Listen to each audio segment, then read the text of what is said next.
Hey guys, I just wanted to share with you that not only do I love Alabama, as you can see I'm an Alabama fan, but I love learning about the state of Alabama.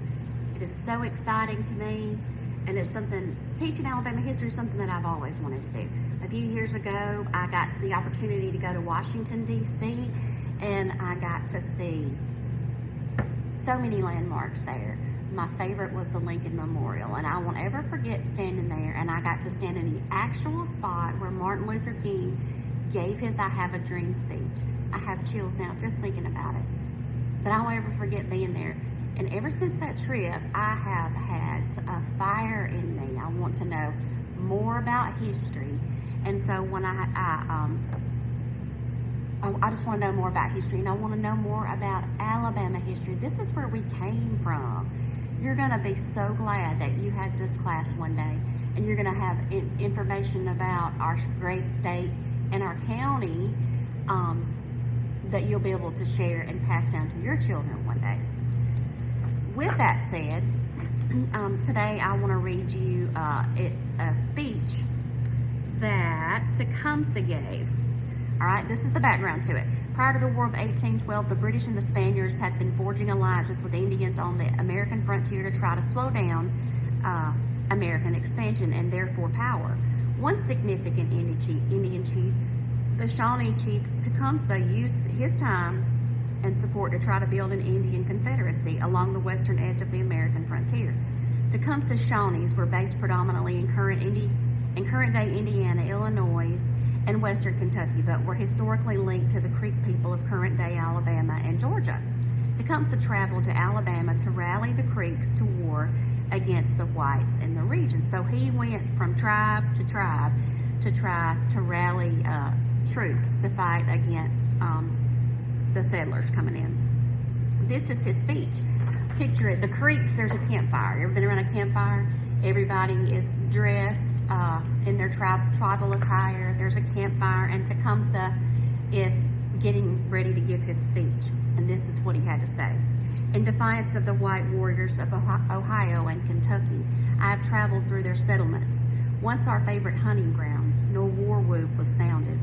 But there is blood on our knives. The pale faces felt the blow, but knew not whence it came. So when he says the pale faces, he's talking about the white men, but knew not whence it came. In other words, they attacked them and had no idea that they were coming. Accursed be the race that he has seized on our country and made women of our warriors, our fathers in their tombs. Reproach us as slaves and cowards. I hear them now in the wailing winds. The Muskogee, once a mighty people, the Georgians tremble at your war whoop. And the maidens of my tribe on the distant lakes sung the prowess of your warriors and sighed for their embraces. Now your every blood is white, your tomahawks have no edge. Your bows and arrows were buried with your fathers. O Muskogees, brethren of my mother, brush your eyelids, the sleep of slavery. Once more strike for vengeance, once more for your country. The spirits of the mighty dead complain. Their tears drop from the weeping skies. Let the white race perish. So he's wanting the white men to die, and rightly so. They took his land, took his people's land. They seize your land. They corrupt your women. They trample on the ashes of your dead. Back whence they came,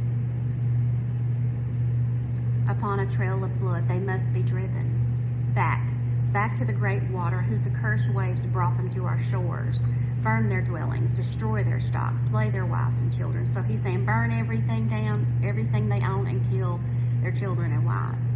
The red man owns the country. The red man, the Indians, because of the color of their skin. The pale faces must never enjoy it. Again, the pale faces are the settlers. War now, war forever, war upon the living, war upon the dead. Dig their very corpses from the graves. Our country must give no rest to a white man's bones. This is the will of the Great Spirit revealed to my brother, his familiar, the prophet of the lakes. He sends me to you. All the tribes of the north are dancing the war dance. 2 mighty warriors across the seas will send us arms. Tecumseh will soon return to his country. My prophets shall tarry with you. They will stand between you and the bullets of your enemies. When the white men approach you, the yawning earth shall swallow them up. Soon you shall see my arm of fire stretched toward the sky.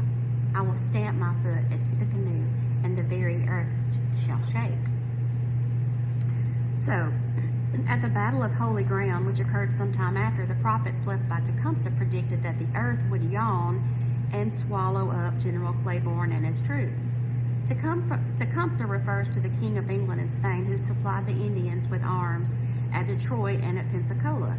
The British officers had informed him that a comet would appear, and the earthquake of 1811 would appear, and it had commenced, and as he came through Kentucky. Like a consummate orator, he refers to them in his speech. When the comet soon after appeared and the earth began to tremble, they attributed this to him having supernatural powers and immediately took up arms.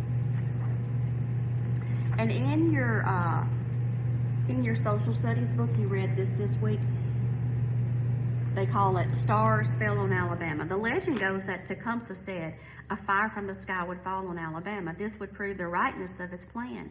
Afterward, it's reported that a great meteor shower occurred. People claim that Tecumseh also said that he would stamp his foot, and he did say that in his speech. He would stamp his foot and make the whole earth tremble. A large earthquake shook the territory on December the 16th, 1811.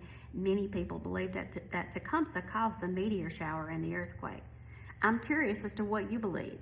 Do you believe that Tecumseh had been given a sign? Do you think that the meteor shower and the earthquake could really have been predicted by Tecumseh?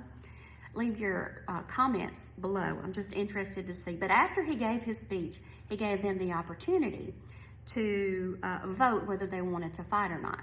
And I found this in your textbook, and you can too. There are stories that those who wanted to fight took burning sticks from the fire, because they were at the campfire, and they held them up. These Indians were called the Red Sticks. Some of the Creek who became Red Sticks were Josiah Francis, Peter McQueen, and Manawa. Those who did not want to fight held up sticks that had not been burned and had white ashes on them. You guessed it, these are called the White Sticks.